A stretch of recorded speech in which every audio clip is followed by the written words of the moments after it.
idea for all this really came from a dream? Yes, it did.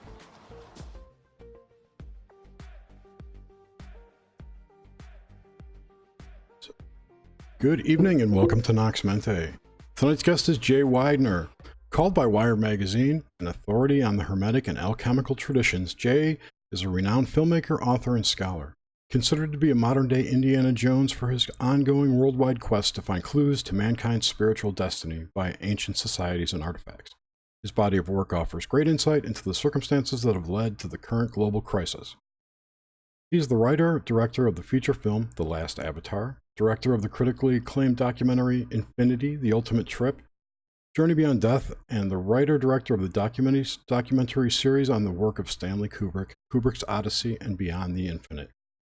Jay was featured in the History Channel's documentary The Lost Book of Nostradamus, and was the associate producer and featured in the History Channel's special Nostradamus 2012. He was also featured in the documentary Room 237 in Brad Meltzer's Decoded and in Jesse Ventura's Conspiracy Theory, True TV. He is the co-author of Mysteries of the Great Cross of Endai, Alchemy and the End of Time, published by Destiny Books, and A Monument to the End of Time with Vincent Bridges. In addition, he continues to be a featured guest on popular radio shows such as Nox Mente, Coast to Coast AM, Red Ice, Freeman Fly, Veritas, etc.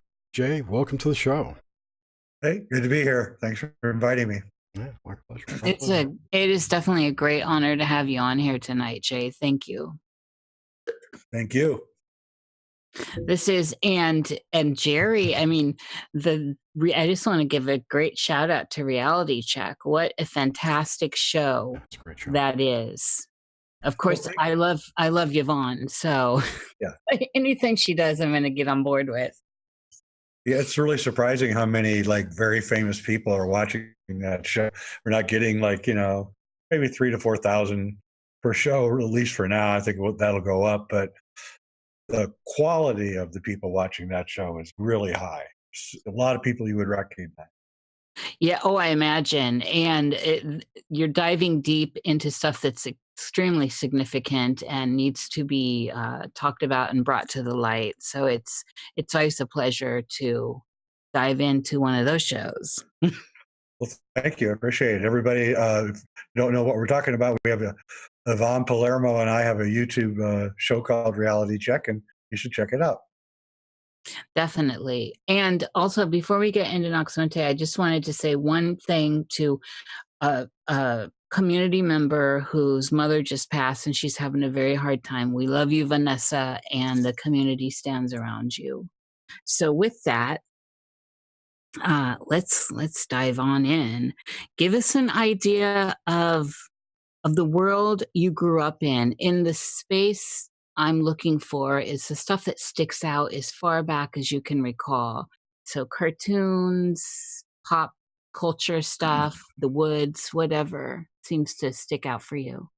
The woods were the most important place of my life. I grew up in a city, an urban part, until I was 9 years old, and part of, I guess, white flight, back in the 60s. My parents ran away from the city and just happened to buy a place that was in the middle of nowhere. And I became instantly in love with nature because I'd never really experienced nature much.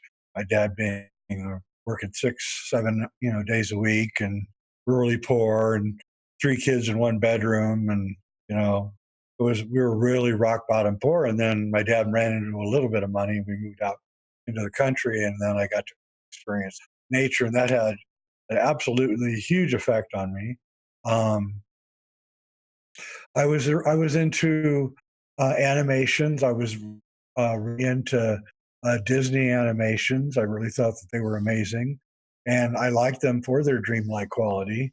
The reason that I've always been in love with movies is because the one excuse me, the one art form that I believe actually evokes the dream state is movies. I don't believe any other art form can achieve that certain state, and only a few movies can get there. And once you've achieved that, when the viewer in movies, and you've been in a movie that felt just like a dream, you spend the rest of your life looking for other movies that can do that same thing, and there's not that many. So it becomes a very frustrating experience. But a good movie is a dream. And like any good dream, it teaches you something that you can walk away with. Now, I don't really understand dreams. And now today, there's a kind of a movement to blend reality and dream. I believe that's a little bit of a dangerous movement. I heard a guy recently at the ECETI conference say that imagination is real too. And as a very imaginative person, yes, imagination is something real, but real things come from imagination. So imagination is there first, and then hard reality comes in after somebody has imagined it. But what is imagination? The same thing as what is a dream. One time I had, maybe 25 years ago, I had a dream. And in this dream, I was watching a Dixieland band. I don't really like Dixieland jazz much or anything, so I have no idea why it was Dixieland.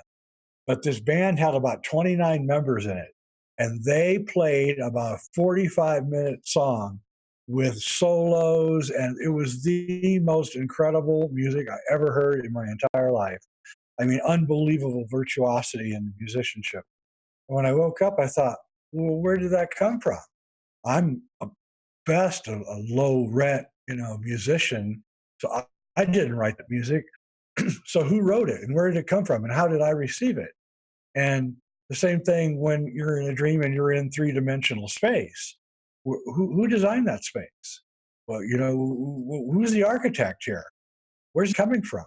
And those are the things that most fascinate me about dreams is that they seem so real when you're in the dream that you have to wonder if there isn't a bit of reality there. And then, of course, what does that mean? And so that's my big fascination with dreams. I've also had blended realities of reality and dream states. When I was 7 years old, my little brother was born. And again, we were really poor, living in this urban center. And my sister, we had two boys and a girl, and my sister had to sleep in my mom and dad's closet because that was the only available room. And when my brother was born as a baby, he had to go into the closet, and my sister had to move into our room. And so there was three of us in this room for about a year. And soon after my sister moved in, and my sister has like red hair and pale white skin, and kind of this kind of classic Celtic weird look to her. And it couldn't have been more than 2 or 3 nights after she entered into our room. I slept in a double bed with my older brother, that I woke up in the middle of the night and there were these white, translucent, humanoid beings, 3 of them, in the room with us. And they were all floating around my sister's bed and waving their hands around. And I woke up and I sat up in my bed and I gasped, openly went, like that. And one of them turned around and looked at me. It was a woman. And she floated over and she touched my head and I was instantly paralyzed. And I could still see everything going on, but I couldn't move. And I watched this go on for about 10, 15 minutes. And then they kind of just went out the window, right? Floated right out the window. And, I sat there I was 7 years old. So I sat there for probably an hour arguing with myself whether I had just seen something real, whether I had dreamed it. And to this day, I actually believe that I saw something real, but I'm not sure. So that had a super profound effect on me. And I've been kind of chasing the other ever since I saw those beings in my room with my sister. And I've, trying to understand this other side, this other world that's just on the other side of us, and what it is saying when it tries to communicate to us through meditation or dreams or visions or prophecy and those kinds of things. Your sister didn't remember? She didn't. But later, when I remembered it and I brought it up with her about 15 years later, she started crying immediately and told me that she had been haunted her whole life by these invisible beings, and that one time she had fallen over, she had slipped on something, and she was falling over, and it was going to be a bad fall. And she claims that something stopped her fall at about a 45-degree angle and sat her back up. Well, that's interesting because today I was watching a documentary about Edgar Cayce. And apparently Edgar Cayce was laying down in his bed in a trance because he was a sleeping prophet and healing people and prophesizing and all this. And like several witnesses said that he went from completely horizontal to vertical, standing up in the bed in like a tenth of a second with no bodily movement, not the arms pushing against the bed like anybody else would do. It just went right up. And these people look really sincere.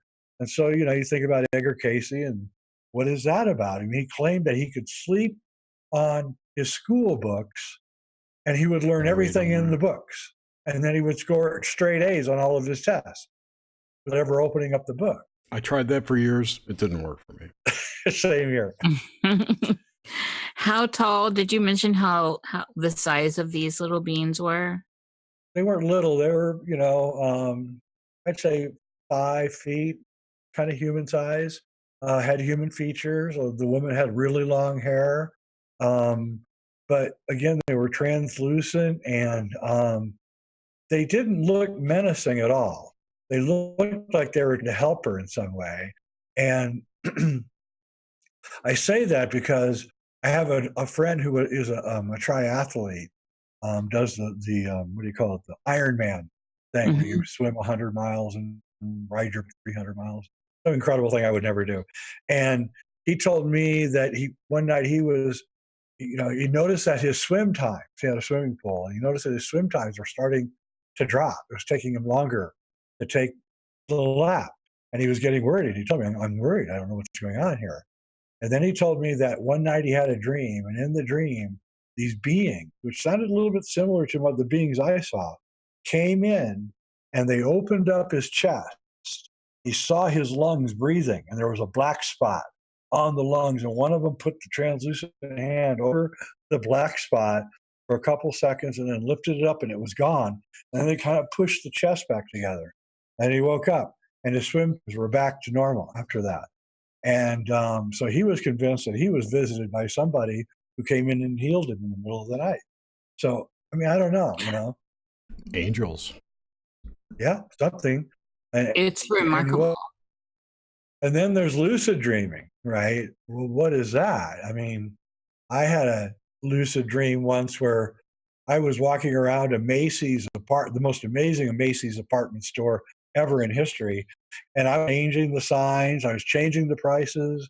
I was saying, "Oh, watch me! I'm gonna take those $40 pants and turn them to $9.99," and they would instantly turn. The tags would all turn, and I was like literally in complete control of the dream. And what is that? So you guys know a lot more than me. How old were you when that happened? Pardon me? How old were you when you had that Macy's lucid dream? I was probably in my 20s, late 20s. Old enough to buy pants. I wanted to return to this earlier phase too, but with these translucent beings, I find this very interesting. I had one that would come through. I was in a basement, like a root cellar, and I had an interaction with it though, but it was translucent. Like it was exactly like what you just described, except for it was small. So I find that interesting. Very. Do you know if your sister's Rh negative? Does that run in your family? I don't know, but I'm going to find out because she certainly has that look. And now that I think about it, because you're making me rethink the whole thing, they were my size, and I was 7 years old. I'm thinking of them as large, but they were actually smaller. Because my sister was only 5, and they were about the same size as her. Or no, they were a little bit bigger than her. So now that I think about it, yeah, they were not regular size. Yes, now that makes sense, and that's in the size range of I grew up in an Irish house, and so that's about the size range I experienced, and this one was friendly toward it was my friend. There was no fear there ever, and, in fact, I wish it would come back. Maybe it does and I don't encounter it, but that's the f I think it's the first time I've heard anyone else say that, and, Yeah, that's interesting because my mom is Irish, and her mom super Irish, and they all have this kind of crazy psychic ability to yes. control a room, completely control a room. And look, you shut up, right? And not big women, 5'2", 5'3", nothing big about them, but man, were they powerful. Oof. Yeah. Don't underestimate the shorties. No. So, in this early phase, were you brought up in a so did you mention you were Catholic or Yeah, Catholic, Irish Catholic. my head? Yeah, yeah. Went to church every Was it Sunday, went were you to very confession every pardon? Oh, I'm sorry, there is definitely a delay between us. So, was Okay. it devout? Were you just said every Sunday, Wednesdays possibly too? The whole Absolutely. thing? My mom went to church every day until the pedophile crisis broke out, and then she never went back. And that's something because that's like 50, 60 years she went every day. And we had to go to confession on Saturday, so we were pure on Sunday to take communion. If we didn't sing and say our prayers, we got scolded on the way home as an embarrassment to the family. Um, I, of course, was in complete rebellion. So as soon as I could, I made up the story that I was an early riser, and so I would go. I'm going to start going to the 7 o'clock mass, knowing full well my parents were going to go until 10:30 because they'd been out drinking the night before, as pure Irish Catholics do. And I would go and I'd run up and I'd grab the bulletin, and then I'd go, play with my friends or do some, vandalism or whatever I would do. And then I would run home and say, see, I went to church. Right. And so I actually got away with not going to church the last 10 years that I was living with my parents. I really couldn't stand it. And, I respect Christianity and Catholicism. I think they have I think the Catholic Mass creates a vibration, which is very interesting with the incense and the music and the high cathedral ceilings and Yes, stained yes. glass, and that Protestantism doesn't have. And so I was fortunate enough to grow up in an environment where there was like spiritual creativity, and which the Catholics have, and not well, Muslims have it too, in the fact that their mosques are shaped in crazy geometry. But Catholics are the most overt, I think, of all religions, besides the Hindu, who are definitely the most overt as far as symbols and music and celebration and all of that. They're heathens. They have So multiple gods. Yeah, The yeah, they have, Hindus are it is beautiful. The yeah, Hindus are absolutely. really but the is. I've always been in love with the Catholic. I wasn't brought up they didn't nothing was pushed on me. So, but I have always been in love with like midnight mass, the Right. sense and the if it's a beautiful choir in a cathedral, it's amazing and can be very moving in the Latin. Yes, especially in the Latin.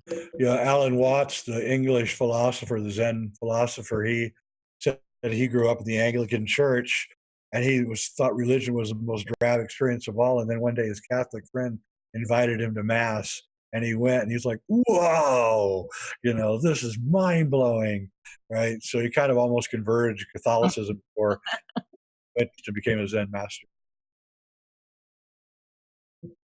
Yeah, well, thankfully too. I loved him. He was great. Wow. What so you said something provocative earlier that I want to get just out definitions. So what makes up reality for you? Well, I mean, my point of view on reality is more of um, comes from alchemy and my study of alchemy, and so it's kind of the opposite of science. Science, seeks to take something and bust it apart and see what it's made of, and I prefer to look at something and see what it's like around me and what are the similarities to it, and to understand reality not by breaking things down to their smallest components, but by do a comparison of reality of objects within reality. Then that allows me to have the freedom to compare objects that maybe are in that borderline area between realities, and then find a way to navigate those other realities. When I was really young, not really young, 21, somehow, I struck up a friendship with a very, very, very wealthy guy who was about 30 years older than me. And he had a huge alchemy library, and he would let me come in and read all of his alchemy books. And I don't know if you know about Jung, but alchemy to Carl Jung was images from the dreamtime. Keep that in mind as I tell you this. So I'm in the library one day because I can't take the books out of the library. I have to go to his house to read them. And so I'm at his house. I'm in this big, incredible house. He's got, probably $1 billion. And I'm reading these amazing books from Freemasonic libraries, secret Freemasonic libraries. And he comes in and he says, so, Jay, you have any intentions of waking from your dream anytime soon? And I'm like, what? And he says, well, I mean, I'm just asking you, do you even know you're dreaming? I'm like, well, I don't think so. I'm pretty sure I'm not dreaming. I'm sitting here with a hard table and books and things. And he said, well, what if I told you you are dreaming? What if I told you the difference between you and me is that I dream too, but I lucid dream my life, where you just dream your life. Guys like me control you because we're in control of the lucid dream, and you're not. And we do everything we can make sure you never find out that you're in a dream state and that you're lost in a dream. And we make movies and we write books and we control you, and you're in complete control of you are in complete control, and we're the ones in control, and the ones in control are the lucid dreamer. And I said, wow, that's pretty heavy. And he said, well, this is scientifically testable. I said, what do you mean? He says, well, think of something that you want to be. Don't make it greedy. Don't ask to be rich. Think of an occupation or somebody you want to help or whatever, and then concentrate on that and see if it comes true. I guarantee it will. So I went home and I said, well, what do I want to do? And I thought, well, I guess what I want to be is like a really good filmmaker.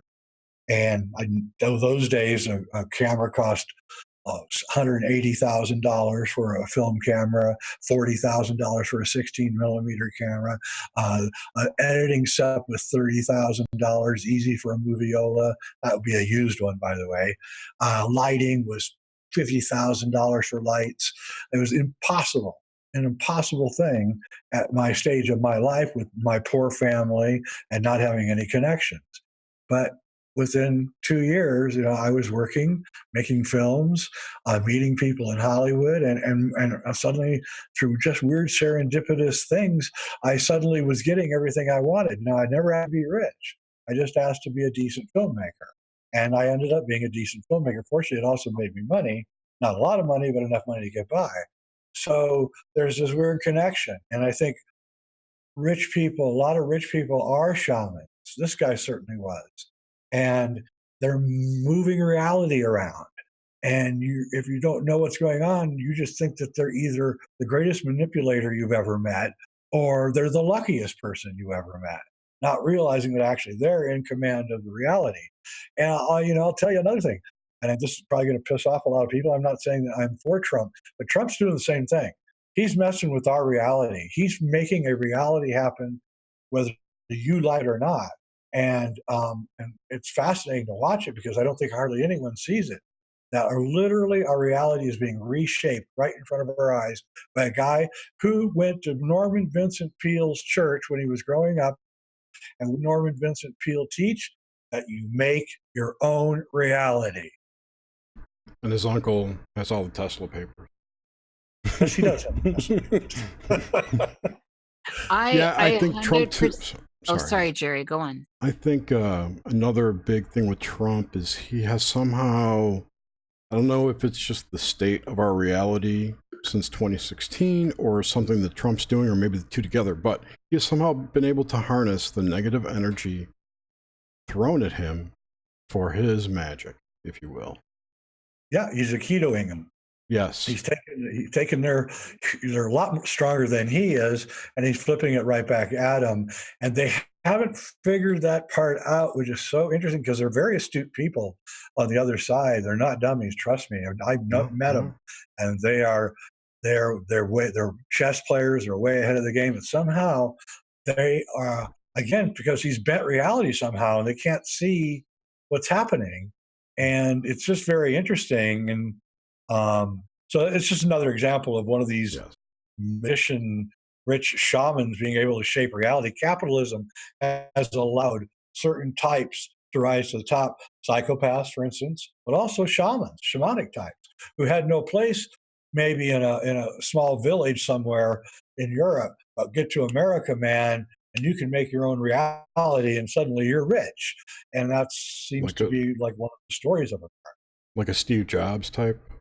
Yeah, look at Steve Jobs. I mean, you talk about making a machine that crafts dreams. I mean, that's what Macintoshes are. They're like dreams. Once you get into the colors and the way you're using icons and the way you're navigating around in the computer world, it's very similar to how you walk around in a dream landscape.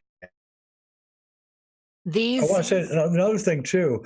A very wise person once told me that when you're awake, walking around in the world, you're in a 3D space state and a 1D time space. But when you go to bed and you dream, you are now in a 1D space state and a 3D time space. And that, to me, is the best explanation for the dream state I've ever heard, because I mean, you can literally race across the universe in split seconds. So it's as if time has become malleable and bendable in the dream state, which is another really weird thing about me.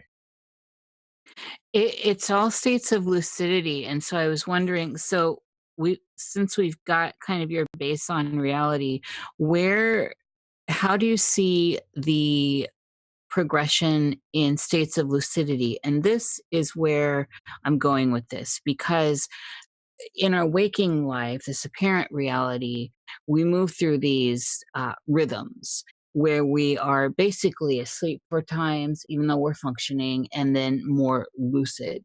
And then, of course, when we get into the deeper esoteric stuff, which is the dreamer loves the dream and controlling the dream through high states of lucidity, which I think is part of the goal, it certainly qualifies as awakening. That holds more meaning. So with that said, what are the states of lucidity for you? And we'll start with in the space of a dream. So the baseline, and I come from a Jungian background, been through all that. I think Jung's brilliant.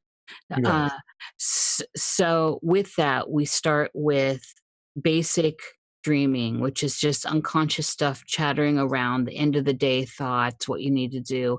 And then you move into different states through the rhythms that the brain's going through into this full state of lucidity. And then in the Victorian period up into more modern days, a lot of people refer to it as astral projection, but I think a lot of the modern movement with lucidity now is talking about this on a sliding scale. OBEs are just the highest form of lucidity in modern times, I think. Now, I know that's controversial for some people. I think Gordon White seeded us with that concept. He thought it was just a matter of intensity. Because I was there before that. But Gordon White talks about it, and he's pushing it. So Jay, back to you on what's the spectrum? What's the spectrum for you? What qualifies as a lucid dream as far as, does it go further into an OBE? Is being out of body a separate state the way you see it? Well, I think there's, I think that we have, I don't call it the astral body anymore. I call it the plasma body.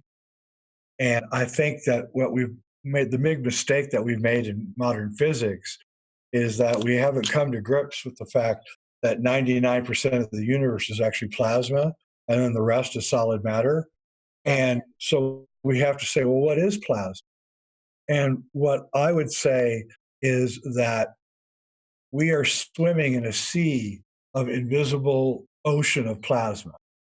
And in this ocean of plasma, um, there are bodies that live and breathe and move around in this ocean that we can't see. They're invisible to us. And Unless you're in a space shuttle, then you can film them all day long.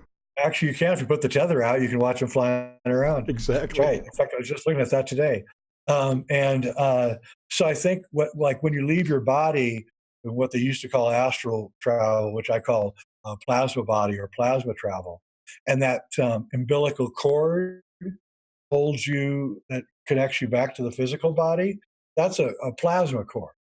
And it's not, there's nothing to it except that it's energy and gas. And it can travel, you can stretch your plasma cord out for a gazillion miles and it'll never ever break because plasma doesn't break. And of course, this is the key to things like quantum entanglement. So you take a molecule and you break it in two, and then you have one molecule of the same thing in Germany, and then you fly the other one to Hawaii, then you tickle it in Hawaii and it reacts in Germany, right? And everyone said, what is this? So at quantum level, they must be connected. Well, yeah, at the plasma level, there's still that cord binding them together no matter what. You can't see the cord, it's invisible, but it's there. And the same thing with us. We have a plasma ball around the Earth, which goes out quite a ways, by the way. And we have a plasma stream that comes down and hits us on the top of the head, down into our pineal gland, which is why babies, by the way, have a completely open skull at first. It takes a while to close up because they're not fully developed. And longer download times. This plasma stream comes in and we become this plasma, and the plasma is the dream state. The dream state and the plasma state are the same state. And so when I have a dream of a Dixieland band with 29 members playing the most astonishing music I've ever heard, I have some kind of weird plasma connection to some event that might be happening across the universe somewhere, for all I know. Anyway, that's how I see the universe, and that is what the lucidity that I see is the recognition that we're actually minority subjects living in a vast plasma environment, then we don't know it. And I believe UFOs are connected to this, and ghosts are connected to this. Psychic ability is connected to this. Edgar Cayce being able to sleep on his books and absorb all the information because there's a plasma field around the information itself. And he was, by sleeping, he opening up to that plasma field and collecting that information. Everything that we do, from every work of art, every movie, has its own plasma frequency. And you can tune into that if you know what you're doing. And I think that the future, if we don't go totally cyborg, which I hope we don't, I think the future is us learning the techniques to be able to navigate this plasma universe and literally be able to communicate with millions and millions of creatures and beings that are there, that are actually waiting for us to come. And what Jerry said is right. When NASA rolled out this electrical wire, I think it was STS-75, if I'm not mistaken, and they rolled out this wire because they wanted to see how much electricity was in space. They found out there's a lot. And what they did is when they rolled this wire out, this tether, all of a sudden, all these light beings started gathering around the wire. I mean, hundreds of them coming out of everywhere. And I think that that's these plasma beings. And of course, they're attracted to electricity, which is their thriving source. And again, when you see a ghost, what happens? Your hair stands up on end, you feel cold. What's that? That's a plasma field causing your hair to stand up and causing the room to suddenly get a little bit colder because the electricity is using up all the energy in the room. Yes, I agree, and I love that the distinction is made here with the plasmic aspect. And and when I first encountered spooky action at a distance, nothing rang more true to me. Something felt deep in my core that this had, uh, at least for me, a deep meaning in my experience from dreamtime to waking life, and Yeah. has certainly, I think it shapes, if we're able to control, or I think it was Jung who said, change consciousness at will. What is that? That's a vibrational shift, right? Yep. And so, and how is that vibrational shift enacted? Through an act of will, and then we just start going backwards from there. How does that work for you in your dreaming experience at this time?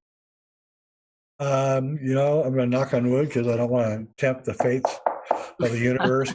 But uh, I'm getting really good at making my own reality. Just put it to you that. I don't want to become egotistical or anything. But after years and years of practice, and I can get answers from dreams. I can get intuitive responses from the world around me. Synchronicities guide me, and I go where they tell me to go. I have no master because there are no masters anymore. So I let synchronicity guide. And dreams have synchronicities in them too. But Yes, absolutely. For me, if I were to, I say this, and it's kind of it's not flippant, but it holds down the gravity of what I mean when I say this. Synchronicity is God. And I mean it, but I don't mean it in the way I think a lot of Christians might expect that to be thought through. So, with that said, how is it that, okay, so in the trajectory of a synchronistic line of events, how are we able to affect them other than being an awareness of them? well, God is talking to you through synchronicity. So when you see a synchronicity of any kind, no matter how minute, you must instantly wake up. You must instantly examine the reality around you, the situation you're in. Ask yourself, why did this just happen? What does it mean for me, for my future, and in this moment? And and I think that things like you can do tricks. Like tarot is forcing synchronicity, you might say. So is I Ching. It's like creating a circumstance where a synchronicity could happen, and so that's why we do those things. And the same thing with prophecy and things. Whether what the prophet is saying is true or not, he is, by uttering the words, or her by uttering the words, is creating the landscape for the possible synchronicities to begin happening and going. And the more we become aware of synchronicities, not only happier we get because we start making correct decisions almost all the time, and there's a little bit of sadness in it too, because you're making your decisions based on synchronicities and deep spiritual values, and you're watching friends and loved ones making the worst decisions that they ever made. And what are you going to do? Tell them that they're wrong? No, you have to let them make the mistakes.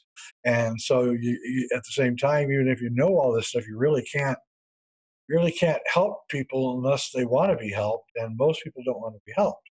So it becomes like kind of people call me a cowboy because I'm always out alone on the prairie, kind of. And I think sometimes that's the only way I can find my way, because if I follow other people, then I am not following the synchronicities which are guiding. I'm following other people. Yes. Oh, yes. That's a great distinction in there. So, with that, how do you see deja vu as the dejas period, but deja vu in particular, in this idea of awakening and braided into to the synchronistic uh, cloth we're weaving here? One of my oldest friends is the anthropologist and artist Robert Lawler. and he wrote a book called Voices of the First Day about the Aborigines in Australia. He lived with them for 2 years. He never learned the female ways because he wasn't allowed into the female part, but he did learn the male ways. And he learned that the Aborigines believe that if you and your lover are going to have a baby, that you must go into the dream time first to construct the baby. And you construct it, what it looks like, what it's going to be like, what its life is going to be like. And all of this is constructed before conception. So they would build the entire dream time up of their baby, or the same thing with the hunt. The men would get together, and again, I don't know what the women were doing, and they would, tomorrow we're going to hunt the kangaroo. And then they would do this entire envisioning of the hunt, how it was going to go, who was going to do it, how they were going to hunt it down, and then they would sleep on it, right? And then they would wake up, and he said that it always happened the way they said it would happen, and that the dream time was that time that created reality. In other words, there's an entire deja vu in our reality, which creates a thing right before it's created, and we can control it.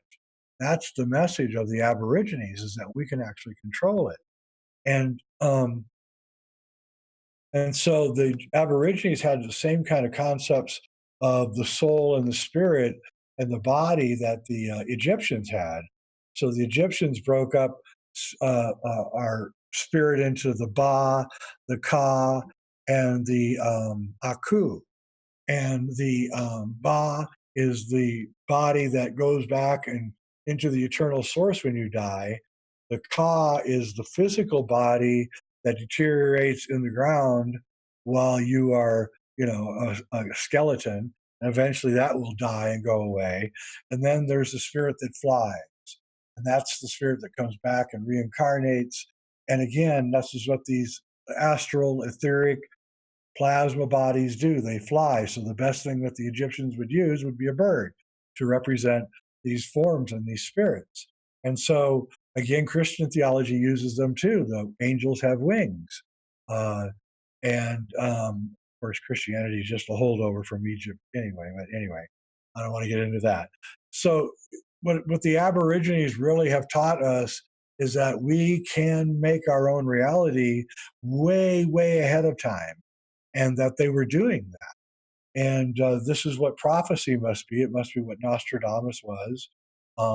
He would go into a dreamlike state, scrying on a bowl of water, and then he would see events 500 years in the future. And so all of this is about this plasma ocean that we live in which once you're in the plasma ocean, time, if you astral travel, you'll know what I'm saying, time has no meaning at all. Absolutely no meaning. And time is a construct that we made here so we'd meet at the airport and get on the flight at the same time. That's all it means. It doesn't mean anything else. And we've fallen into this construct of it and believing that it's real, but it isn't real. And so we have to kind of also shed our societal concepts of what time is, because in order to navigate these ways in an easier way. It's you kind of read my mind there. I was going to lead right into time. And so just since we're on time, the idea of time, the construct of time, the tape of time, is it, for me, a lot of times it feels like a tape, like we're being recorded, like it's a movie in its own right. And, but it has no more control than we give it. However, that said, with what you said in the beginning earlier about this overlap between dreaming and reality, and so then we throw in this concept of within the idea of reality, here we are now, and the gravity of that, the idea of time is the wheel that keeps us turning, keeps this whole thing moving, apparently, is how flexible is reality really, if you get to this point where you can manipulate your personal dream time and construct your reality as was talked about earlier, how flexible is it? I personally think it's really flexible. I believe that people who are spiritually advanced have changed their reality into what mathematicians would call an orthogonal reality. So you have a straight line, and that's reality. But orthogonal reality is a straight line and then a leap up, and then a leap down back into that straight line again, and then a leap up or a leap down back into that reality again, and a leap up. And so you're frozen in that moment, but you're living this whole world in this one moment. That people who are living, we used to call them the straight people, living in this straight line reality, they don't know that you can. That's what you're doing in the dream time. That's your orthogonal reality. You stopped this reality, you went up, looked around. Oh, let's get a kid like this, and let's make sure it's a girl, and let's make sure that she's pretty and smart. And then you come back down, you drop back down this reality, you look at each other, go, okay, we got it figured out, let's go. And then you're back down the line until the next time you need it. And this is what psychedelic experiences are also. Psychedelic experiences is enforced orthogonal reality. You're riding along, everything's fine. Oops, I think I just smoked some DMT. Wham! You're up into orthogonal reality.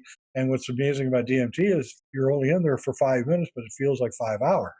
So proving that time is not the linear thing that we think it is. And so I think the magicians, shamans, they know how to freeze reality, go into a right and left turn, do all their business, come back, and like Superman, put on their Clark Kent coat, say, I'm just a normal person again, and go on again until the next time they need to have a break with that reality. And every night when we go to bed, we have an orthogonal break and we sleep, especially when we go into REM. And so that's kind of how I feel that our reality really is. Now, you know, Tim Refat says that what's really going on is that the magician is jumping timelines. Yes. Especially if you know the weird stuff about Donald Trump and in the past and all the books written about him 100 years ago. And it's like, what?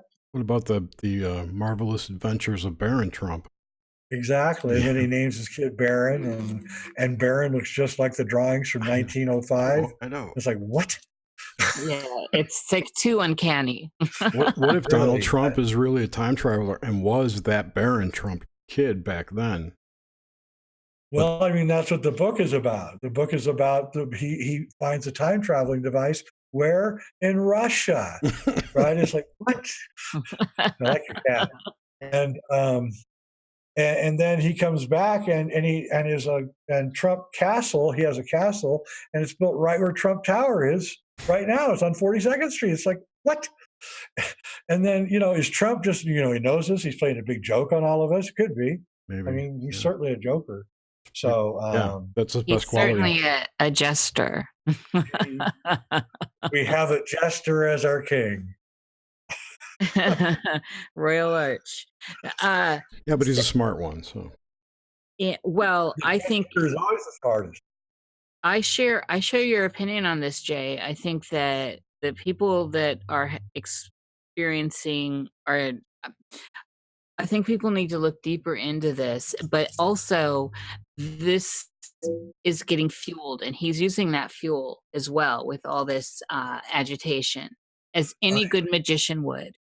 Yeah, Marianne Williamson, who I actually know, she was on the stage in the debate last night, and she was like, her interpretation wasn't totally correct, but she was close. He is harvesting a deep psychic force in this country. There's no doubt about that.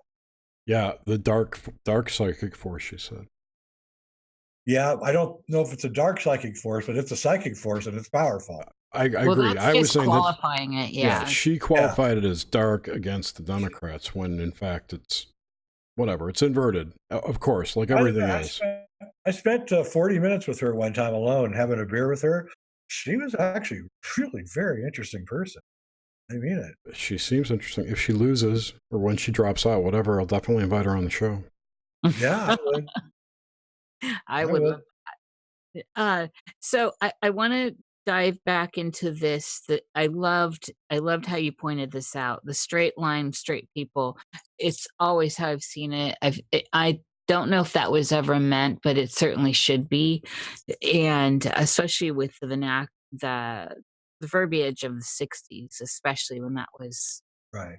the comment, you know, like she likes to go, or that person's so straight, that kind of stuff I love. The circle though. So if we circle this, the line, and we have a 0 point. Yeah. Uh, and then we're talking about that in terms of consciousness, and where we're weaving in dream time and apparent reality time. And we start weaving in the ideas of causality and beginning and end back to this circle point, back to this singular point. The idea of nowness comes in, and we lose sight of everything except for immortality at that point, because at that point, when you've circled the line as a circle, there's no death or rebirth. It's the same thing. Right. It's the same point. Yeah. And so with this said, and that is kind of the setup for this,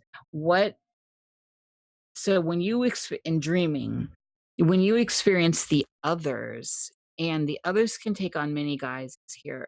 The others, and I'm looking in specific right now, I'd like to get into maybe some of the more woo-woo, but others that have I like passed, woo-woo. woo-woo is my favorite, but others that have passed that you personally know, have you encountered the dead from your reality in Dreamtime? Oh yeah, absolutely. I've had dead relatives that come to me and talk to me in my dreams and all sorts of things. I had my grandmother came to me when I was young after she died and actually explained my whole future to me. Um, Oh, and wow. Can you give us a little taste of that? well, she was like a saint, closest thing to a person that would be a saint. And she was Catholic, super devout. Whoa! And she came into my room. She died when I was maybe 12, so she came into my room, and I thought I was awake, but I couldn't figure out why she would be there because I knew she was dead. And then she told me that to take it easy and to not get excited. Everything's going to go the way I want it to go.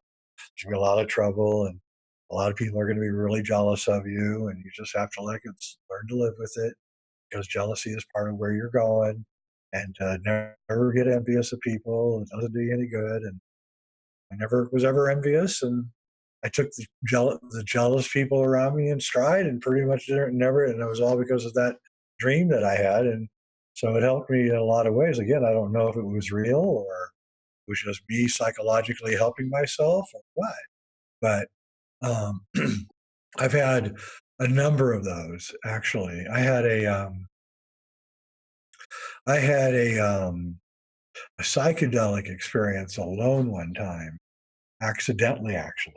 Um, I took um, I took some mushrooms that I thought were regular mushrooms, and I cooked them into my pasta while I was camping, and it was way too many because I like mushrooms.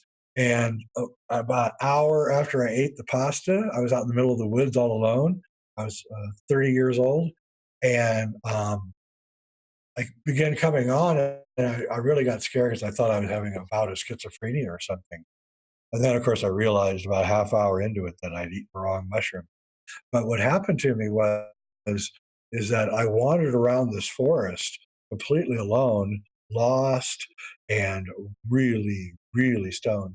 And I stumbled into this like weird little circle of stones that I found. I was never able to find it again, by the way. I went back and tried to find it.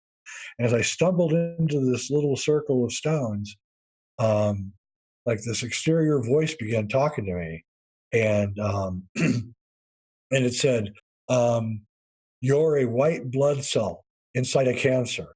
I went, "Oh, what?" And his voice said, "You'll understand what I mean, because um, you're about to live an entirely different life than the one you're living." And I was a screenwriter in Hollywood, doing very fine, thank you very much. And then it began showing me. It said, you're going to work for a big media company, and this media company is going to change the world. And I went, really? And he said, yes. And so, from that point on, a series of weird and synchronistic events happened. In that, a few years later, I moved from Los Angeles up to Seattle area. And the first day that I was in Seattle, I wanted to check the radio station, see if there was any cool stations. And I found this one station, and there was an interview show, NPR station. And I recognized the voice of the guy interviewing as being, he had a very distinctive voice, being a guy who had backed a film of mine 10 years earlier, right? And so I called him up, I looked up the station, I called him up, he went out to lunch, and he offers me a job on the radio show. And I'm thinking, oh, this is it. This is the big media thing I'm supposed to say yes to. So I know nothing about radio. I know nothing about any of this. I'm a screenwriter. I go, okay, I'll do it. So the next thing you know, I'm running this 6-hour-a-week radio show, interviewing like Terrence McKenna, Noam Chomsky, and all these big wigs. I'm like, holy smokes, how did I get here, right? And then, a series of synchronicity happened, and then pretty soon, I'm running all the programming at the Gaia Network. And so, again, I'm saying yes to every single thing that's happened to me. Everybody's like, do you want to do this? Yes, thinking this must be what those voices told me all those years ago I must be saying yes to, but it wasn't. It was always this other yes. And so I just kept saying yes all the way until, I found myself creating this big, huge network of which I probably wasn't even qualified to do, but there was nobody else qualified to do it. So I found myself again in this weird situation. So again, it's taking advantage of what you learned during those transcendent experiences and then riding with it and having the faith to know that experience was real enough that you need to pay attention to. That's a fantastic example, Jay. Geez. Wow. And I love how you brought in the psychedelics, because they are also a portal, especially when used when allowed to be. We allow it, right? Yeah, when you allow them to control the situation, not you. Yes. If you try to control it, you're in deep trouble. Yeah. And that's where the snaps happen, I find. That's where we can enter into that schizophrenic feeling. You can. And what I call it a feeling, because I think we have the power over that, ultimately. Yeah, we do. I agree.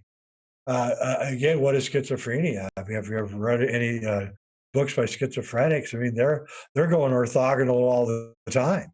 They're tapped in. Yeah, they're in their room going orthogonal. 89 minutes out of 90, they're going, into other places. Yeah, they're totally tapped in. I've known a few, and there was a time on psychedelics, and when I lived in San Francisco in the 80s, where I snapped, and as I analyzed it years later, it was really about letting go of control. I couldn't let go, and the more I was fighting it with the psychedelics I was on, the worse it actually got. Yeah. And then I had a terrible experience, and then days of hiding under a bed. Yes. I love that you cook those mushrooms, though. That's hilarious. Well, Terrence McKenna used to say, if you're not afraid, don't do it. Yeah, absolutely. Where there's fear, there's power. That old thing always has weight. Yeah. So, okay. So with the ones that that have passed in dreams, did you ever get any precog dreams before someone passed? Yeah, I had my mom. I did definitely had a dream about her passing before she died. And I've also had ones about people that are still alive. I don't want to bring it up because I might jinx it. I don't want them to die the way that the dreams said they would die, but very close people to me. So, when you have these dreams, you get a little bit wary of it because you don't know, doesn't never tell you when, just says what. So, yeah, that's the thing. And that's just some of the trickery in this world we inhabit, is this whole idea of time again, and everyone wanting a date. And, that's a web. You're never going to get the date. Sorry. Do you mind sharing the one with your mom, though? The dream, what you remember of it? Yeah, I was in my house. I was living in at the time, which was in California, and I was walking, and it was nighttime, and I walked through the living room, and there was my mom in a coffin, like she was in a funeral home, and and uh, and I knew right then and there that there was something wrong, and she was dead within 9 months. Oh, wow. Did you tell her, or did you keep that to yourself? No. In fact, it was so funny because I consider myself one of the reasons I made my film Infinity, the ultimate trip, was Yes. that when my mom was dying, I thought, I'm this really spiritually advanced guy, and I'm going to go in there and I'm going to tell her what she's not to worry, everything's going to be fine. And then I walked in, and of course, she's a quivering mass, Catholic, totally terrified that she'd get to pay penance for whatever stupid sins that she did. And I realized I couldn't say anything. I just right. So then and later I was talking to my good friend Alberto Violdo, and he had just gone through with his dad. And I said, man, we got to make a film that we can show these people. So, because we can't say it, even though we want to say it, it's too hard to say. And so that's the reason I made the film, was to make that transition very much easier. And when my dad died, I gave the film to him, and he was almost in tears by the end of it, thanking me, because it really was helping him. So it's a film I highly recommend if a loved one is dying and you want them to transition a little bit easier. This is the power of art, and art transcends everything, in my opinion. It's the Agreed. symbolic language. As you came in earlier with movies, it's the dream language. And It if is. done right, we suspend disbelief. And what happens when we do that? Magic. That's right. That's right. That's when the imagination clicks in. And a good movie will release those imaginary aspects within you and make you think of things that you've never thought of. And the way that a good movie does it is just exactly through the techniques you're describing. So you take a movie like The Matrix. The Matrix is teaching you Gnostic theology, essentially, that you're living in a fake world, and you're not even who you think you are. But how do you convey these difficult philosophical concepts, and get it into people's heads? Well, whatever you want to say about those filmmakers, they did it in The Matrix. And what they did was they created such a dream landscape that you let down all of your psyche, because you let it in. By the 10 minutes into the movie, you're completely into the dream that the I guess they're not brothers anymore, the sisters were making, and of the Wachowskis. I'll call them the Wachowskis. And then after they made your brain fertile through using this dreamscape language and music, by the way, then they brought in Morpheus, and he teaches you these high-end concepts in a way that's visual, dreamlike, so you really get it, right? And I think this is actually the best way to learn something, is through if I was going to create a school or a curriculum, I would teach all of the subjects in a dreamlike manner. There's this great Disney cartoon called Donald Duck in Mathematic Land. And Donald Duck gets caught up in this animation, and he's learning advanced geometry and advanced algebra, and it's all visual. They're showing you the panels at Notre Dame, how they make the phi symbols, and they're showing you the pyramids and how they're creating, all these different angles and things. And they're doing it in a 15-minute cartoon, and by the time you're over, and they don't even play this cartoon anymore, probably because of what effect it had, you want to go out and learn mathematics, right? You're like, this is the coolest stuff in the world. And so Disney was able to make mathematics cool, and then they dumped the cartoon, and you can't even find it anymore. I tried to buy it for Gaia. They said we had to pay like $350,000 for a 15-minute cartoon, but we didn't get it. But it's like they're hiding it. And like Disney did this one piece of magic, and then they hid it because they don't want us to know how to make this kind of magic. And filmmakers seem to be losing this ability. Films don't have that ability as much as they used to. But I don't know. Maybe they do. Turn off my phone here. Jerry was thinking it was his. It sounds exactly like my phone. I don't have an iPhone. My family It was right to my left. I'm like, what? I keep looking at my phone going, it's over now. I got it turned off. what the hell's going on? So It's all good. this is very important that you brought in the soundtrack too. There's so much to say about Disney. You know this. I mean, what a wizard he was. And I mean, there's just a million rabbit holes to go down to, including post, when they take his head off and cryopreserve it. All of that. It's just juicy fodder. However, I wanted to get into the idea of now mixing imagery. And so this ties into all this, into reality, into dreams, into imagination. So mixing frequency via sound and imagery, which is what you have. When I think of you, this is what I think about is definitely your films. And so this is an art you are well familiar with, and I'm wondering how has the dream experience informed your telling or weaving of these kinds of narratives, these stories, to affect others in the outer world? Well, first I was just making terrible films in Hollywood, not really considering the larger artistic and spiritual ramifications of art. But later, after I was 35 or so, and I began going into this other journey of more of a spiritual journey, I began thinking about film as an initiation process. I turned this thing off like 4 times. Hang on one second. It's funny. Never going to bother me again. It's pinging us because we're onto something. Yep. It's my family bothering me. So anyway. Okay. Oh wait, back to reality, Jay. Yeah. So anyway, I turned it off.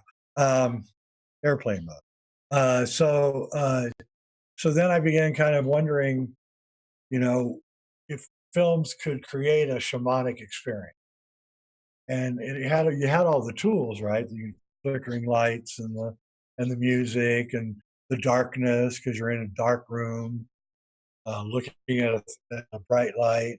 And so then I reasoned that, yeah, it was possible. And I realized that's, of course, what Stanley Kubrick had done in 2001: A Space Odyssey.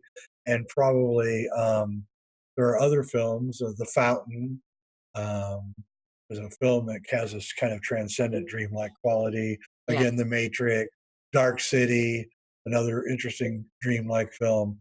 And so then I began, when I got a chance to make a film, because they were expensive, still are, that's what I tried to do. So we started out with 2012, The Odyssey, which is exploring, the year 2012. This was, I think, 2005, the film came out, talking about all the prophecies and everything. We took this like really dreamlike kind of take on the whole thing, and that film did really well. So then I thought, well, this actually does kind of work. And then I did it again in Infinity, and then I did it again in my film with the Gnostic philosopher John Lash, Sophia Returning. And then by the time I got to, and a little bit in the Kubrick films, but less, they were more documentary oriented. But by the time I got to The Last Avatar, I thought I had achieved a pretty close sense of how to do this. And so in The Last Avatar, I literally tried to initiate the audience in the last 20 minutes of the movie into a larger reality. And it had not as massive an effect as I thought it might have, but it did get me the job at Gaia, in which I was able to do it almost on a daily basis. So again, if I hadn't done one thing, I wouldn't have got the other thing. I wouldn't have got the other thing. If I hadn't called up the guy at the radio station, I wouldn't have met all these famous people. I wouldn't have got the job, wouldn't have got the gigs. So, you have to kind of live your life in an affirmative way, I guess, would be my philosophy. Okay, and so I wanted to touch, I just want to put this out there and maybe we'll touch on it later. The power of words with all this and the vibrational rate in which they encompass. So you are definitely coming at us with the power of yes and following the synchronicities.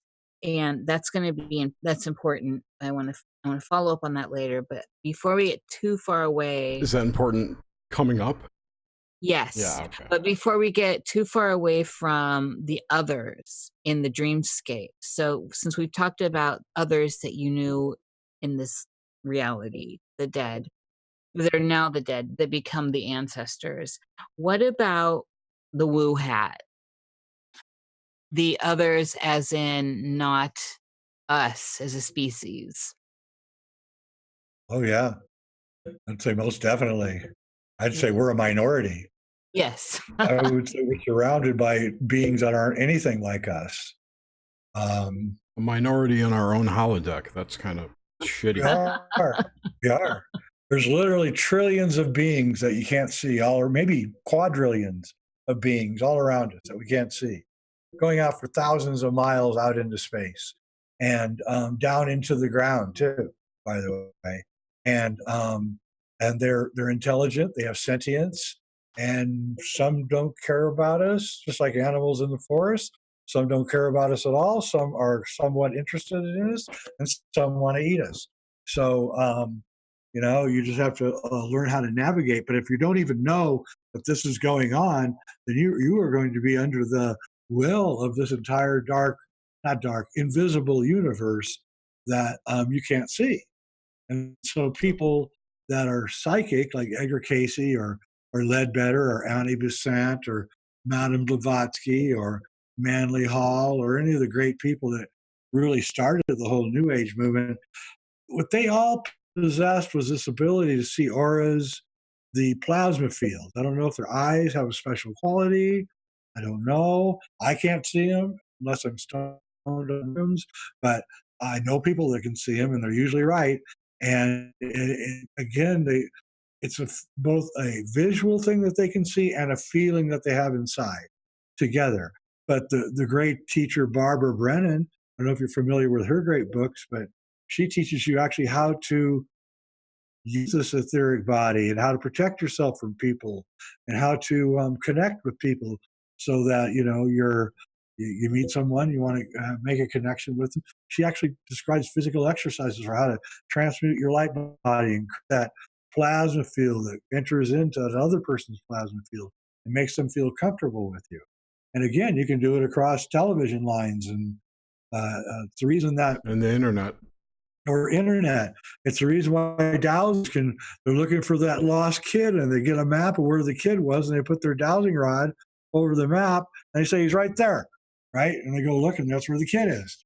That's because the plasma field for where the kid and the landscape is coming in through the map, and the crystal in the dowsing thing is feeling this slight enhanced electromagnetic vibration from the event, from the situation.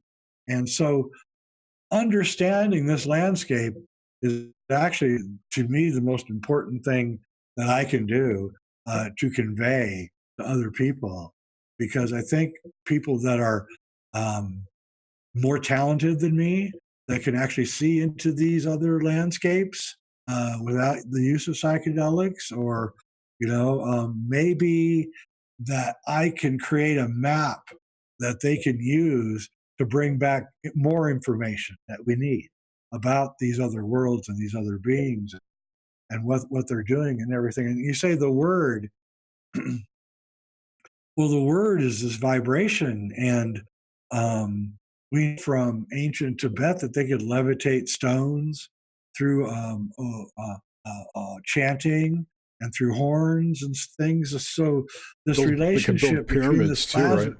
Yeah. Exactly. The plasma, I believe that they were levitating those stones using plasma. Frankly, that's what I think that was happening.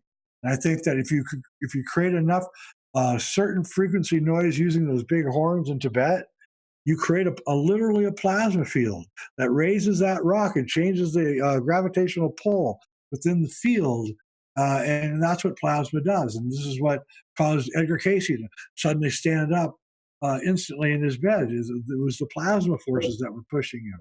And these plasma forces are benign or malevolent, depending on the forces themselves and depending on you. You can attract in some mighty malicious forces if you want, or you can bring in nice ones, beneficial ones. And so, and it's your choice, unless you just live on that flat line and you don't ever make any decisions about your own destiny.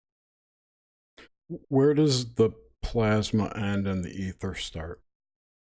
The same thing. Yeah, okay. Yeah. Plasma is more scientific. Okay. So with that though, what about, so like in terms of like the double slit experiment, like the observation of something? Right. So what that is that it depends on your point of view, right? If you're looking at it in one way, it's a particle. If you're looking at it another way, it's a wave. But what is a particle? A particle is when two plasma beams cross each other and create that center place. That's all a particle is. Okay? So all particles are cross-hatching plasma energy waves. That's what your flesh is, your solid table. Everything is that's what solidity is. It's the building up of plasma until it appears to be solid. And there's a great book, I'm going to forget the name of it because it's really complicated, by this Iranian scientist named Cayce. Yeah, K-E-S-H-E. Yep. Yeah, Cayce. And he's got the entire theory. He says that you can be, theoretically, you could create like a flat field in like a square box and type in the frequency for steak, hit it, and a steak will appear because the plasma beams literally create the frequencies that create a steak. So just like those things in Star Trek, replicators. Right? And he says this is actually real. And now that I understand the physics a lot better after reading his book, I think they might be real. You never know. Yeah, he's brilliant, absolutely brilliant. Yeah. I'd love to talk to him. Yeah. So with that though, Jay, and this kind of within as within, so without, dreaming, waking, we're creating from, if we're looking at it as a line from both ends and bring it together to that 0 point. What Kesha says, I call him Kesha in the interviews I've heard. That's how I've heard his name, but maybe it's Keshi. And how does that alter the idea then of reality? Because you came in earlier saying, talking about the Iseti people saying this is all a dream. Well, I mean, it's all a dream until you're standing in front of that semi truck as he's bearing down on you. No, right. We know that if you cut yourself, you're going to bleed and it's going to hurt and all this. So that's like the gravity. That's like the democratic idea. There's a lot of gravity here. Well, it's the particle. When you're the person on the road and you didn't see the semi truck coming at you, you're now that particle, not the wave. Right? But when it hits you at 80 miles an hour, then you become a wave. So, yes. So there is reality, then there's and you have to be cognizant of this physical reality so you can live a while, and that so you can live a long time to figure these things out. That's what the alchemists, why they were always pursuing the elixir of life, not to be immortal, but to live a long time so they'd have time to figure everything out before they die. Because the philosophy of alchemy, which is very similar to Hinduism, is that you do not get out of this chain of reincarnation until you've learned everything in this reality. Mm-hmm. So this life that I'm living now has been me attempting to understand everything I can about reality, right? So that I cannot come back again, to be honest with you. I don't think I'm going to make it. Hence, hashtag transmutation. I'm done. Exactly. I'm done too. So, okay. And that's always the stumbling block when we enter into these kinds of dialogues with each other is right. It's this is real, you can't hurt yourself. Although it feels that way when you're having a lucid dream too. Like the stakes feel really real. They So, do. and so in terms of on your show Reality Check with Yvonne, you had mentioned dealing with this current state of ill at ease, right? Right. And so how do you see that playing into this whole narrative or stories that we're weaving together here? Well, you remember when I told you earlier that the rich guy told me that there's a bunch of people who actually understand this reality are weaving it for us? Yes. Well, I think that the intelligence agencies know this. And so whenever we out here in the world start getting too close to exposing the fact that we can control reality also, then they send in these agents. And these agents are sent in, and they're just chaos agents. It's not really there to change reality, or they're just there to disrupt the orthogonal reality that we were going down, right? And I believe that several times in my life I've had these chaos agents come in right when I was being extremely successful conveying these messages. And I'm not alone. I have no other successful people who know what I know and who've also tried to convey these realities to the larger people and have come up against these strange humans that are chaos agents. And they just come in and they wreck the whole place. And so that's kind of what our community is going through right now. We've been upended, and it's probably my fault. Not only did I create the circumstances which made the outside forces want to send in a chaos agent, but I let the guy in the gate. So what could even be worse, right? And so the guy got in the gate and wrecked the whole place. And I mean, literally wrecked the entire place. Apparently, it's not over yet. There's a lot more to wreck.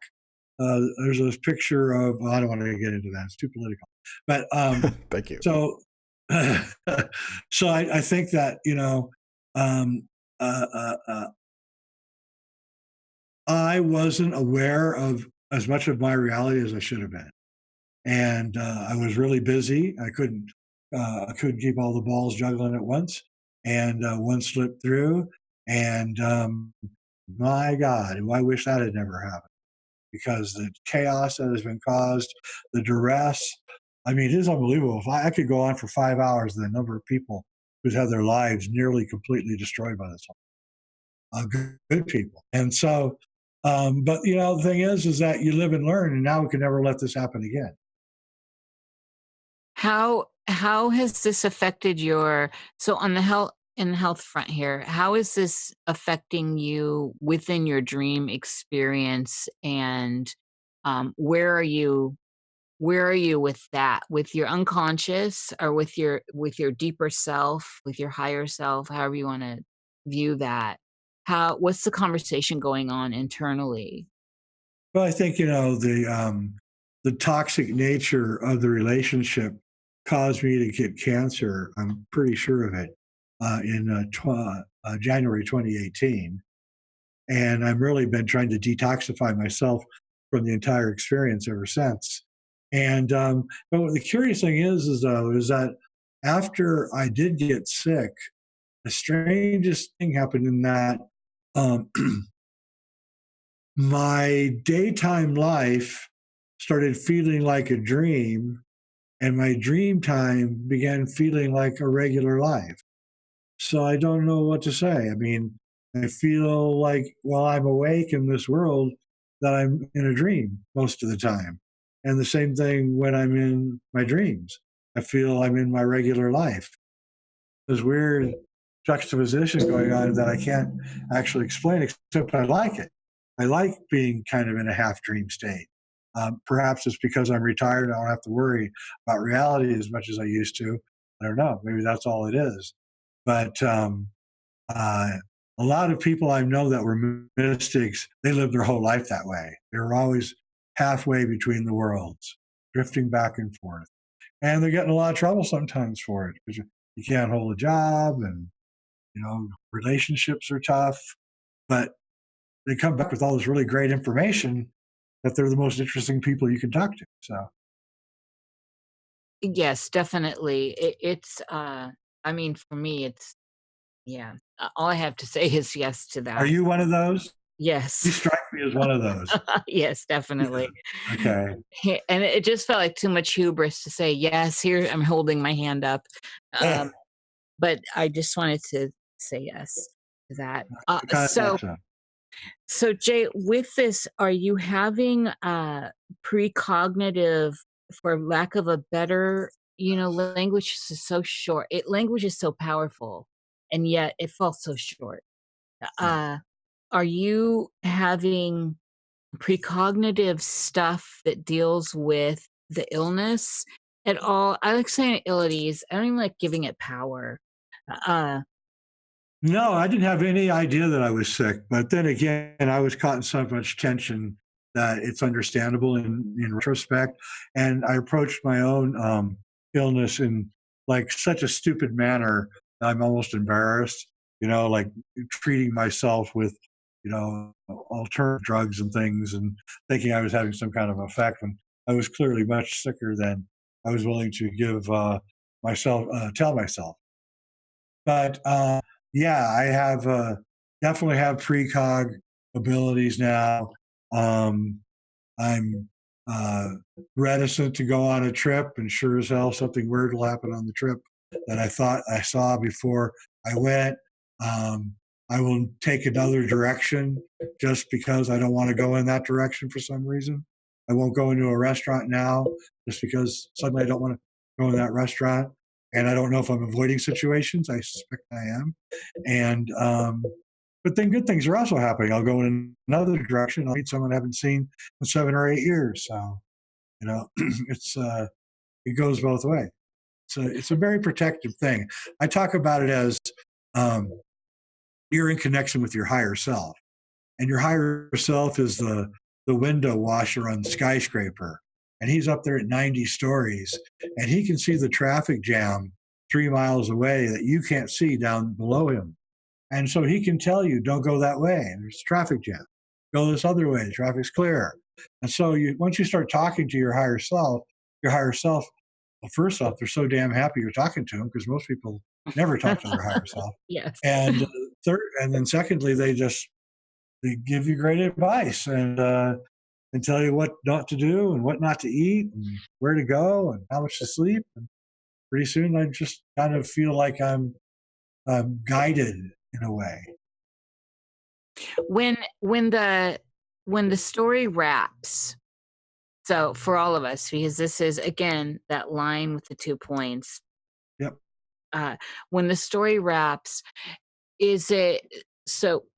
Of course, I have views on all this stuff I asked, but I'm wondering what your view is on re-entering it from another state and experiencing it as a dream. So the Jay Weidner story as a dream from you dreaming it from somewhere else. Well, I think sometimes I think that's real, but what I think more like is that my physical existence ends, but my story becomes part of the larger plasma field, etheric plasma field. In other words, the Akashic record, and that so there's like a dream in there of Jay Weidner, and when I die, I get to see that dream in reverse, and then so those that's the whole reason we're here is to put memories into the larger plasma field. That's why we chose to be here, so that's how the plasma field learns through physical experience. Very difficult to learn about physical reality when you're a plasma being. But when you become a physical being and that semi is coming down on you and you have to do something, well, you begin to learn and advance more quickly. And I think that we are the way that ether advances itself more quickly. Wasn't it Edgar Cayce who said that the Akashic record was stored in the Van Allen radiation belts? He did. And It's very interesting because The Van Allen belt looked like a. But I want to show you something. Hang on. Sure. Looks like a toroid. When I was in, I've been to Peru many times, and I was with the Quechua shaman up at about 13,000 feet. No, make it 17,000 feet in the Andes, and he really liked me, and he said, "I'm going to give you our most precious gift." And I said, "What's that?" And he gave me this. This is the stone Is he that gave. a Dropas? They made the stone. The women fashioned these stones. They sand them down. Mm-hmm. They drill the hole in the center, but it looks just like the Van Allen belt. It's Yes. a torus. Yep. It's the fifth dimensional object, and this is the most sacred object in the Quechua religion. And I think once you understand this, how the energy comes up and around and goes back up through in an infinite source, right? You can understand how galaxies work and planets, and this really helps you understand the plasma universe. And I think that's one of the reasons why the Inca Quechua people are, so psychic, is because they're so in tune with fields. And if you look at their clothing, even the patterns on the clothing, bright colors are almost like plasma fields. If you look at them closely, like they can see the plasma field, and we can't. Yeah, they're amazing. I feel so connected to all of that. It's there. That immediately struck me as those Dropas stones. Do you know what I'm talking about? Yeah, same thing. Yeah, okay, good. I thought it was, and I'm so grateful that just came into my field of vision again, because I was obsessed with them. Yeah. And I'm going back. You're bringing me back to something I needed. I needed that tonight. And I had a synchro with the Quechua because I wrote some software about 10 years ago, and I called it Kisma, which is a Quechuan word. It is. Or I think a mother, right? Or pregnant mother, yeah. Yes. I wanted my product to be, to birth great things. Yeah, I was with Michael Tellinger one time, and I told him this story about this stone, and he jaw drops open, right? And he goes, "You won't believe this." And he reaches into his bag and he pulls out one of these. He goes, "I got this from a South African Zulu shaman." He said it was the most sacred thing in their religion. And I went, "What?" So here we got two cultures that no way they could have, maybe 5,000-10,000 years ago, but not recently. Yet they carry the same symbols in their iconic, in their icons that are actually scientific, proven scientific principles that we know. The hyperdimensional sphere. I mean, it's a concept that Einstein talks about. It's the Van Allen belt. And so, what is the Van Allen belt? It's this big. The Earth sits in the middle of this huge electromagnetic radiation, which actually radiation from outer space bounces off the Van Allen belt, protecting the Earth from all this dangerous radiation. And this is the holder, I believe, of all the etheric information that the human race and the Earth create. It's all in there. And it's visible. We can detect it with Geiger counters. That's how we found it. And Ellen threw a Geiger counter through the belt, and it went off, showing the electromagnetic radiation within it. We know that plasma's inner source of power is electromagnetic radiation. Once you know it, you just can't unknow it. It just makes so much more sense than the dark energy and all the shit they come up with to explain their model. It is, and that is what dark energy is. It's the plasma, and that's why they can't find it, because they're not looking for plasma. If they get a plasma detector in there, they would see that the galaxy has this huge amount of plasma all around it, and the little rim of stars is like hardly anything compared to the other amount of plasma energy. And that is where all the etheric bodies and beings live. So you just imagine the galaxy has a plasma shield around it that's a million times bigger than the galaxy itself. And in that plasma shield are literally gazillions and gazillions of living creatures. And we don't know it. I think it's echoed to us in language, and Crow 777, right? He talks about how space is always referred to as a sea, or It is. it's sailed upon, and this kind of language has always been prevalent. Yeah, it has, and I think that they knew it, and somehow we lost it. I believe we had a very advanced ancient civilization that was on Earth for a couple 100,000 years at least, if not longer, and that a gigantic cataclysm 13,000 years ago, which Graham Hancock talks about in his books, it was so bad, it was a comet strike probably, that nearly wiped everything else, everything out. People in the equator were complaining that it was the food wouldn't grow; it was too cold. And so you can imagine what it would be like up at 40 or 50 degrees latitude. Well, of course, we know what it was like. It was 12,000 feet of ice, like in the Puget Sound area. The Seattle was buried under 6,000. 12,000 years ago, Seattle was buried under 6,000 feet of ice. So just imagine that, and imagine how much had to accumulate to get that high.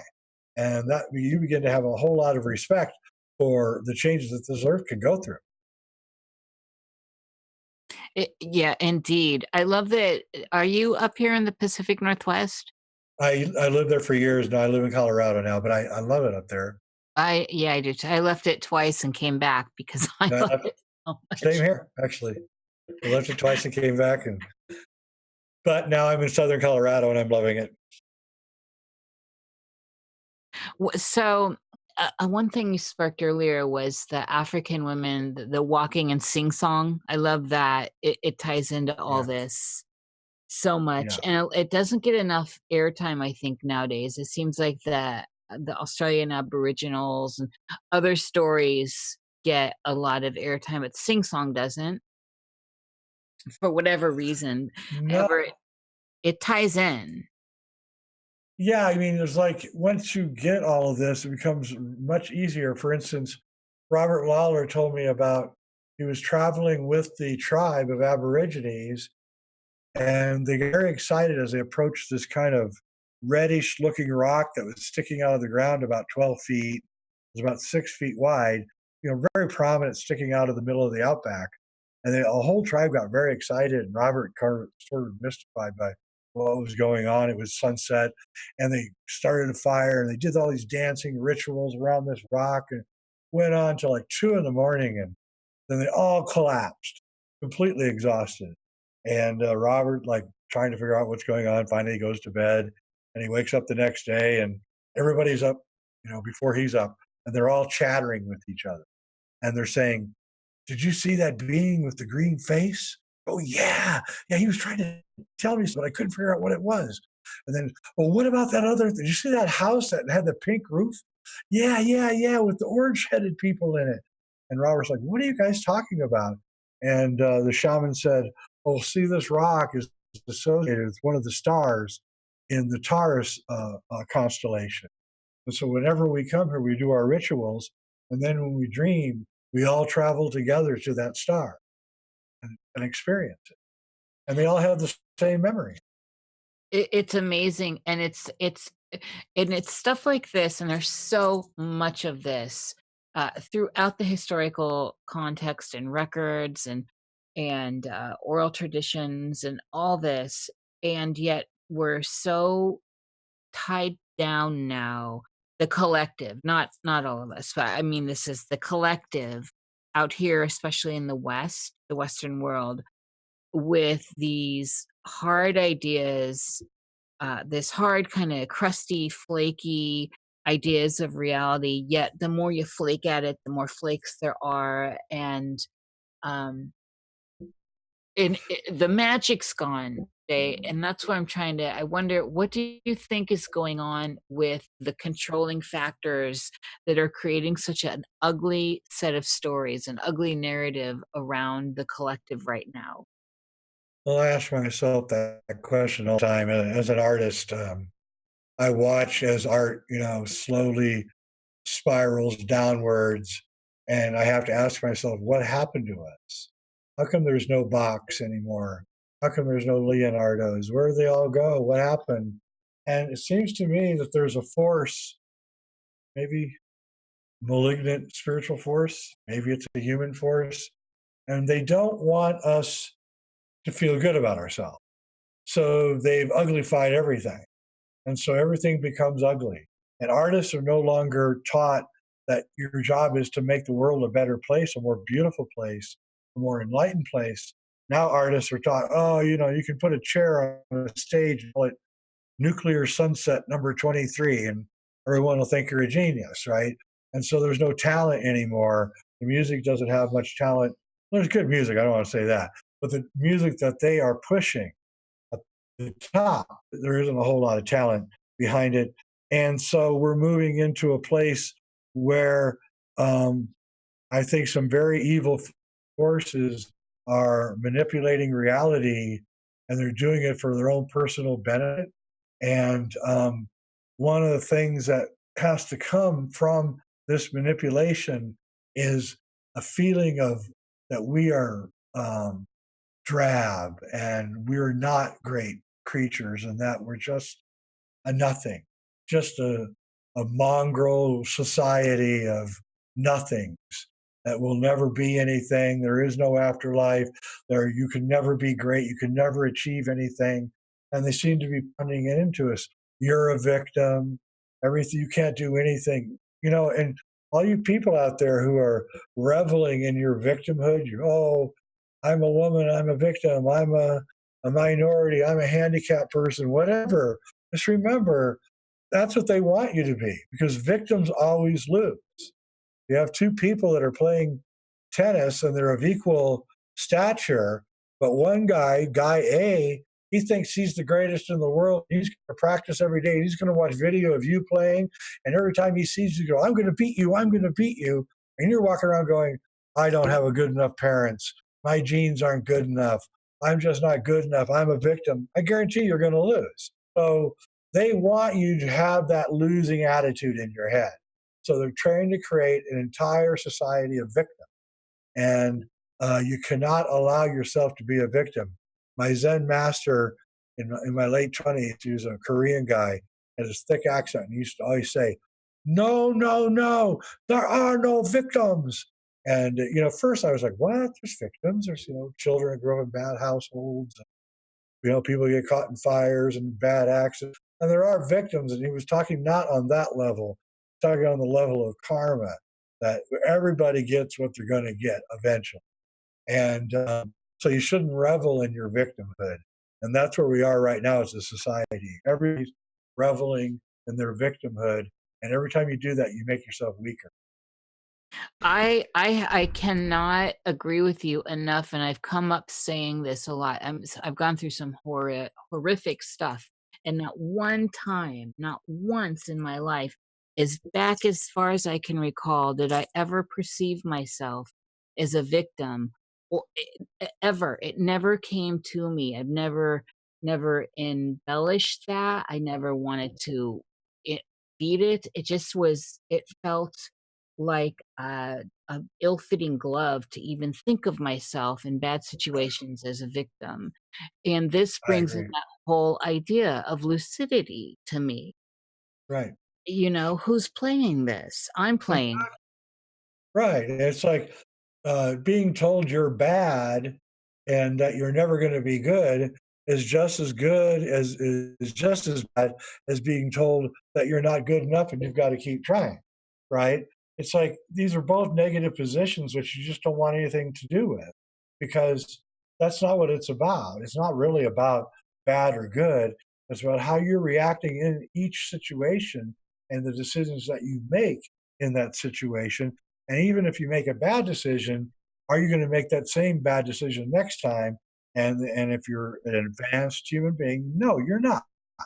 And if you're a compassionate human being, you're going to look at your fellow person when they're making that same mistake and say, listen, dude, I've been there. I've done that. You really don't want to jump off that cliff. Right. And so you need to say it, even if they don't listen to you. Even if they give you the finger and say, oh, get out of my life and quit bothering me. At least you did it. Right. Yes. Yes. Tried. And you go on. You don't judge them either. Judging is, well, I'll tell you what, once I got cancer, I decided I'm not judging anybody ever again. Yeah. So there's like, judging's poor sportsmanship, and it always comes down to that idea of talking about people rather than ideas. For me, with that judging, it's a very first indicator in the level of the person speaking. I certainly look for it when I'm talking to people. Yeah, it's Yeah. real tricky. It's tricky waters. And so that's another idea here is in this kind of the ugly reality we're all we're seeing it. Those of us who see are seeing it, and we're seeing how it's engineered for us. Right. And some of us are just caught in it, saying there's different perspective here. Take a step back. you know at the end, though, how do you see yourself? So, with this process of facing an endpoint, whether you transcend and whatever happens in the process, but just being confronted with it, Jay, having a confrontation with your endpoint, the knowledge of it, where does that set your point of reference? Where is your mind, your magical eye at this point? Well, it was very interesting because I went to the hospital at about 1 in the afternoon. I went to the emergency ward. They did an MRI, came back and told me I had to go have surgery, major surgery. And my wife is there, and she's like, completely freaking out. And I totally understand. And I'm laying in the thing, and they're about to give me the anesthesia to put me down so I can go get operated. And I started, saying some of the oddest things ever in my life. I said, "Hey, honey, I accidentally forgot to tell you I got a life insurance plan out at work for $65,000. Make sure you cash that in. Don't let them get away with it. We just bought the new Jeep, but Jeeps have great resale value, so you're going to be able to get almost all the money we put into that Jeep right back. Don't worry about it. I put $30,000 in the secret place, and I told her where it was, and I started telling her all that. And she's just freaking out because I sound like I'm ready to kick the bucket, and I'm giving her all the last things I have to say to her. But I was completely calm and ready, and I realized that was all I had to do. And then when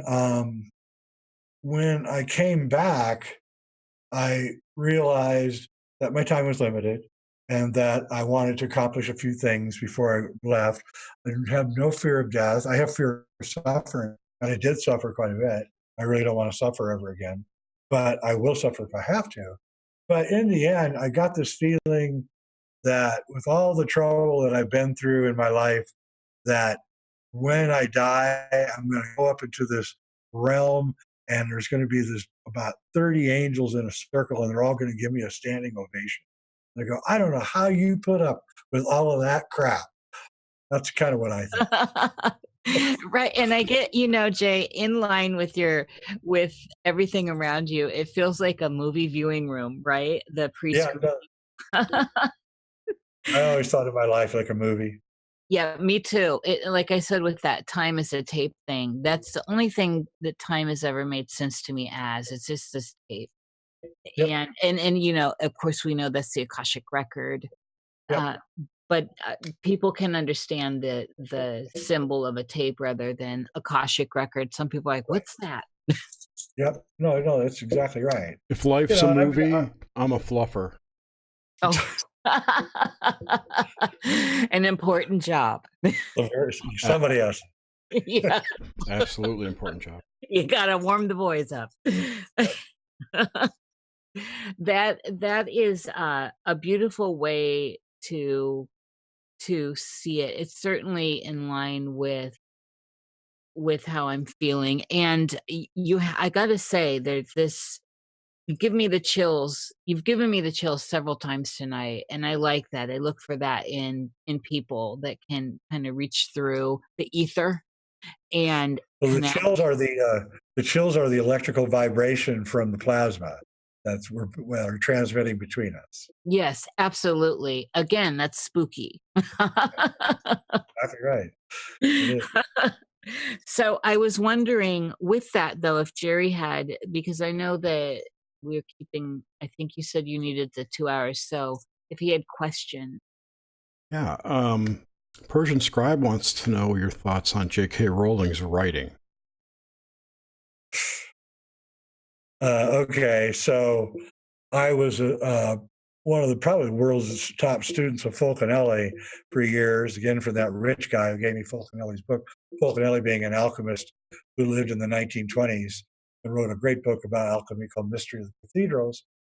And when I went to go see the very first Harry Potter movie, but I never read the books, I had no idea what they were about, anything. I was not in that world. Same But here. I like movies.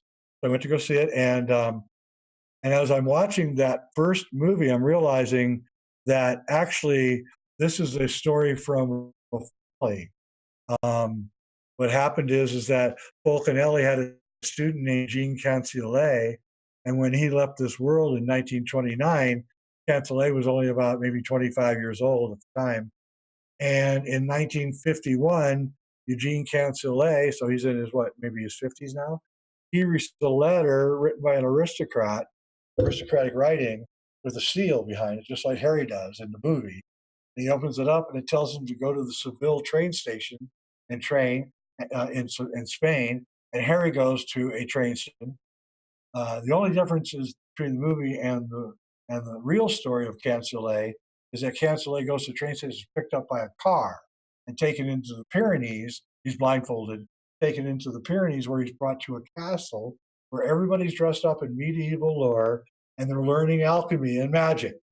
And there's children there, and it's the entire Harry Potter milieu, only it's in a story that was written in 1952, which I read in probably 1971, first time, right? So J.K. Rowling had obviously studied Fulcanelli and the whole thing and knew the story and based her entire best-selling series on this work of alchemy.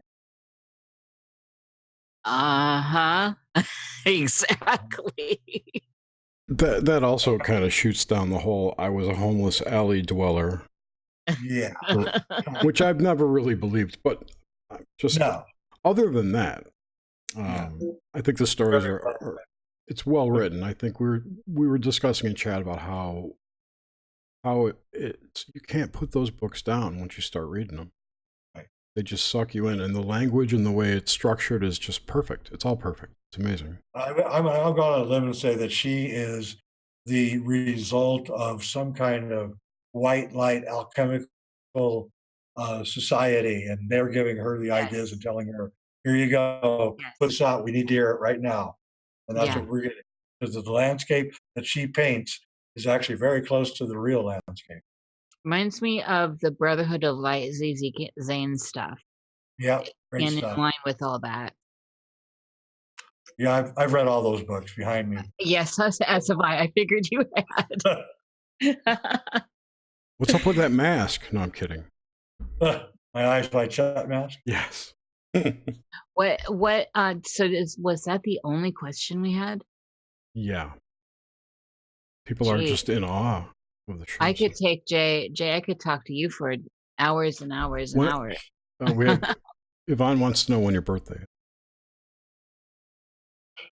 4/25/53.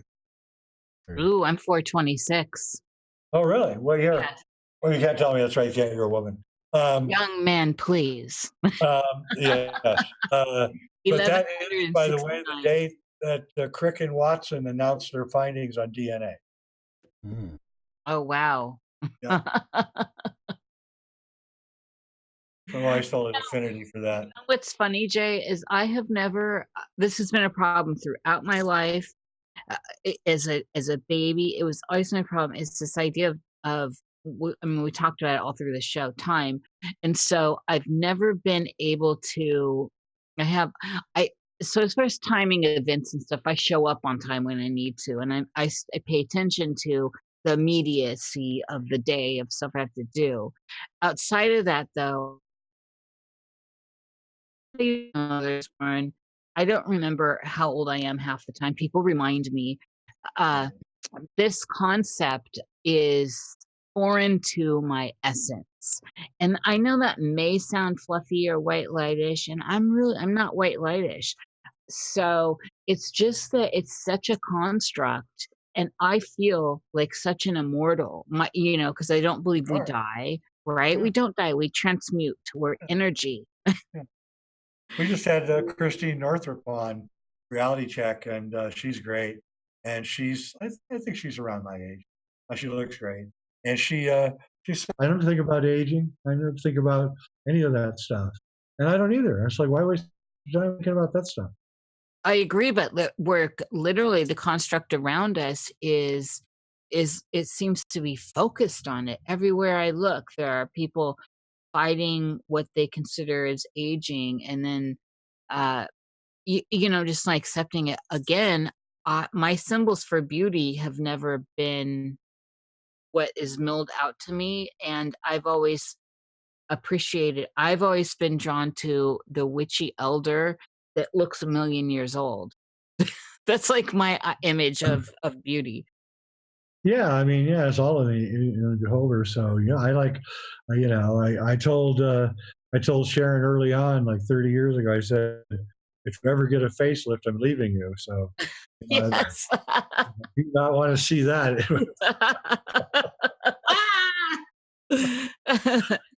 Yeah, Nice. I told myself when I first saw like how Faye Dunaway was gone, when I first started seeing it in person, right? Because it looks way different. And I was horrified. They look like masks.